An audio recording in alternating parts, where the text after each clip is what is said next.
working on this pattern called Canning Season by It's So Emma.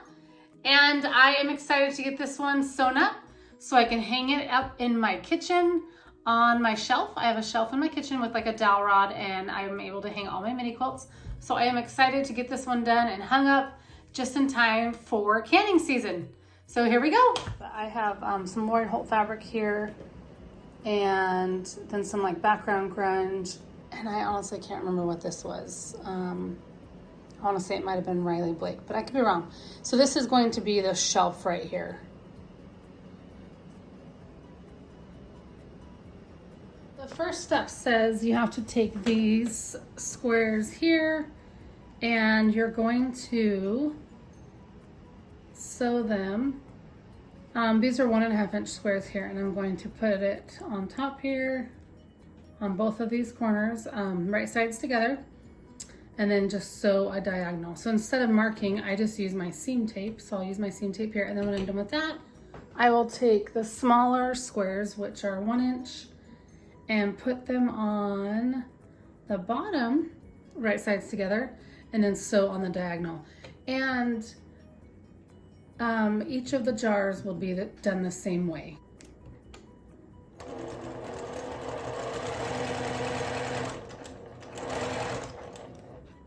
Oops.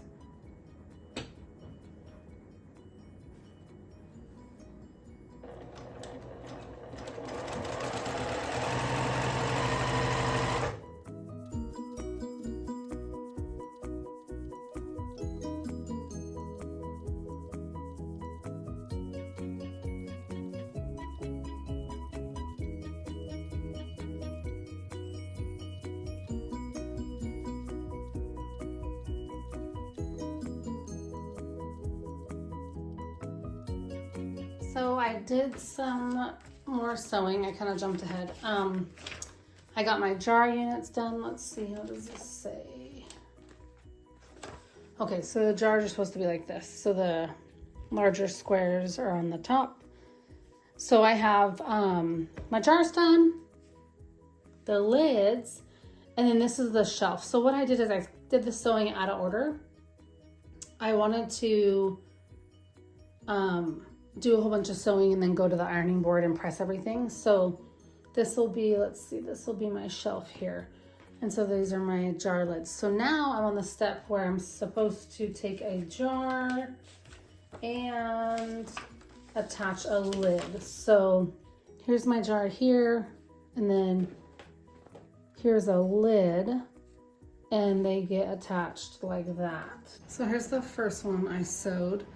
Okay, so I have all my jars sewn together. They turned out so cute. So this is what I came up with for my layout. I'm still trying to decide if I like this layout. So I think what I'm going to do is I'm going to take a picture of it, look at it, see if there's any blocks I need to move. So this is where I'm at right now on my canning season pattern. I have my shelf pieces all sewn together, all my jars sewed together. Everything's into rows, and now I just need to press them with an iron and then go from there. I think the next step probably is going to be assembling it all. Yep, assembling it all together. So I will be on this step here, putting it all together, and then I'll be adding some fabric strips around the outside. Everything is looking so good. So I just have to pin everything in place and then take it to my sewing machine. So I'm at my sewing machine and I'm trying to decide if I really have to pin everything in place. So it looks like on the pattern, it doesn't look like anything lines up, like as far as the shelf ledge and the jars. So I'm thinking I might not have to line this up. Let me see here. I don't know. I don't think I'm going to line it up. So this is just what it looks like. And then you put on these strips of fabric around the outside to border it. But I don't think you just attach this, I guess, background fabric to the jars, and then the shelf, and then the background fabric, jars, shelf, background fabric, jars, shelf, and then background fabric. So I'm just going to, I guess, maybe just sew that sew it like that and see how it comes together. And let's hope I don't turn anything upside down. But I think hopefully I'm able to, I guess I could put a pin at the beginning and at the end.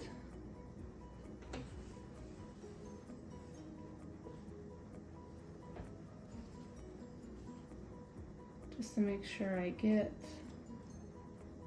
I do like pinning, I don't mind it.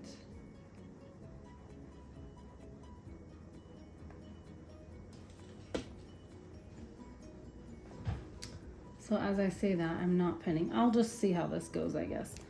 Sometimes I just go and see if it feels like it needs to be pinned.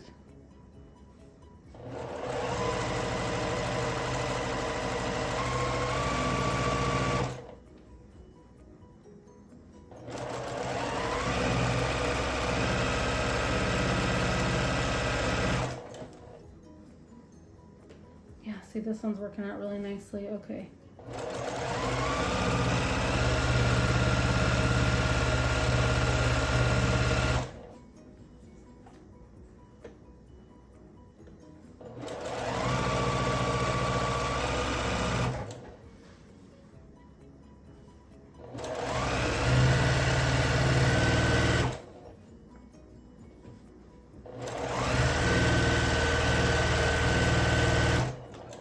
So I just pinned this last piece here in place.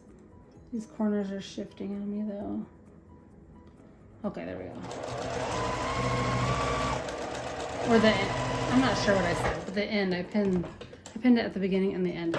Okay, so I'll probably just attach all of the rest of these and I'll speed the video up, but this is just the very top. So this will be my top row here. And I love this fabric. I think it's so cute. It has that vintage feel to it. I'm so excited. I'm going to put this in my kitchen, hang it up after I take down my other wall hanging. And so I think it will be, let me clip this instead of pull this thread. Anyway, I think this will be really cute.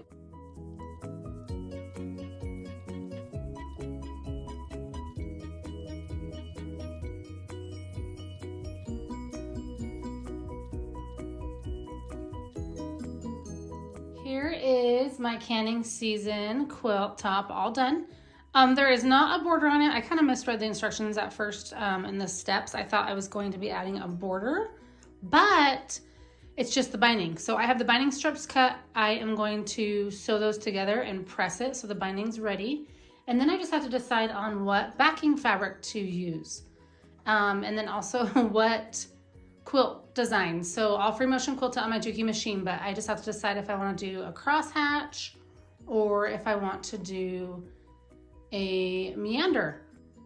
I'm at my sewing machine and I am just going to sew my binding strips together, and then I will take them to my iron and press them so that my binding is done. And I do not mark my fabric. I just follow my seam tape by Cluck Cluck Sew that I got. This is by her.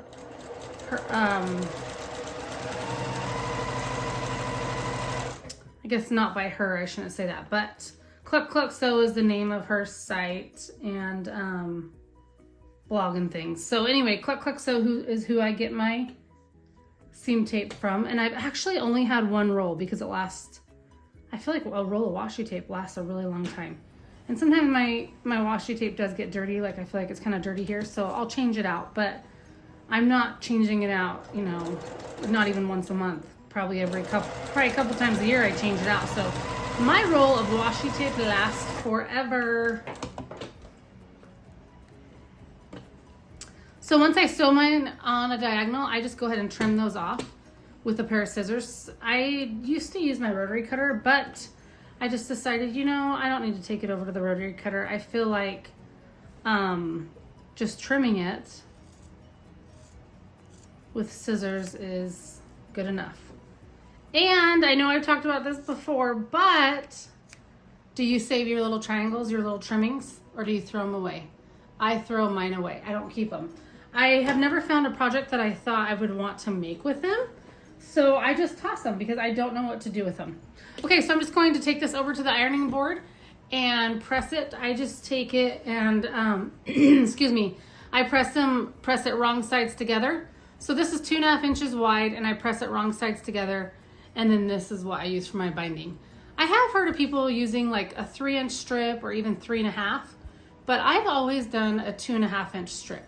So 2.5 inches, press wrong sides together, and then I sew it onto my project.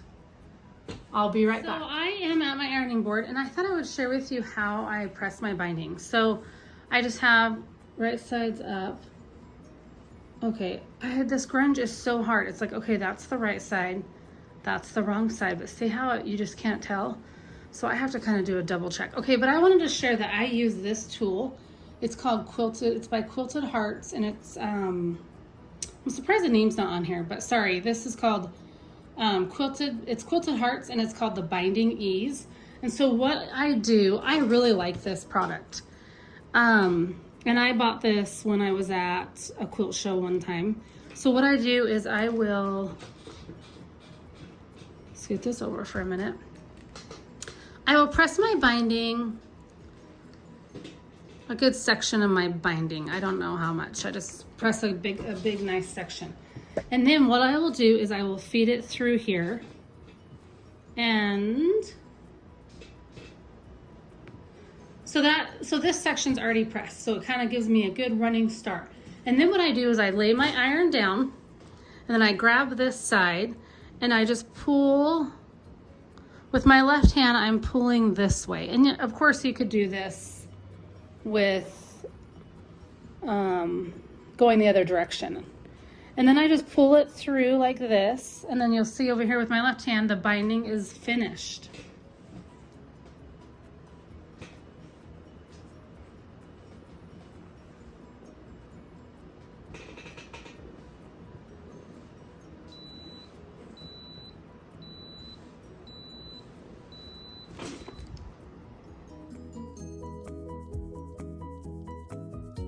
Binding all finished. I like this tool, this Binding Ease tool, because the binding gets ironed so quick, and I can just have my binding done and pressed so quick. So I love this tool.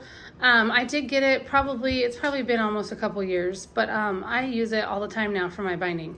At first when you line it up, it does take some getting used to, but I really like this tool. I really like it, and I would really recommend it for your binding. Okay, I just finished the binding, and I just love this mini quilt so much. Do you guys ever just sit back and think, oh my gosh, I made that? I know it's not intricate or anything, but this mini quilt was just something that I wanted to do for a while, and I'm just so happy to almost be done with it.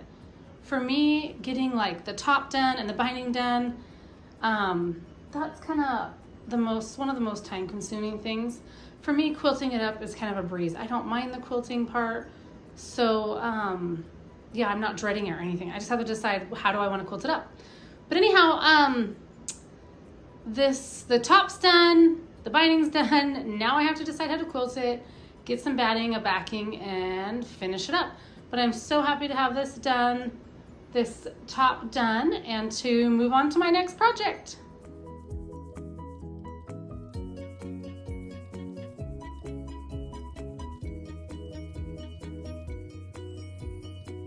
I have my canning season mini quilt here, and I decided I want to do straight line quilting. So you can see right here where I marked a line. So what I did is I took my hair marker and my ruler, and I placed it on the diagonal there, and I just came all the way down to the end of my project, and I marked one line. So I will sew this first row of stitching, and then I will come back and use my hair marker and mark every 1 inch. And I'll just line up the hair marker, or I mean the ruler, on that line there, and then use my hair marker to mark that next stitching line. And then once I'm done doing diagonals going this way, I'll turn it, and I'm going to do diagonals this way to do a crosshatch design. So I'm really excited. I think this will look so cute. Here's the backing fabric I chose. I think it's so cute. I'm excited to have this done and to hang it up in my kitchen. Okay, it's all done. So here is my canning season mini quilt is all done, ready to be hung up. I did use that hair marker to do the crosshatch. You can really see the crosshatch there. And then this is the back. That kind of shows the crosshatch too. And I like this fabric so much on the back. I know you don't see backs a lot, but I still think it's really cute. But I'm excited to hang this up in my kitchen just in time for actual canning season. Anyway, I think it's so cute. I love it. Thanks for following along and watching as I made this. Thanks for watching. See you next time.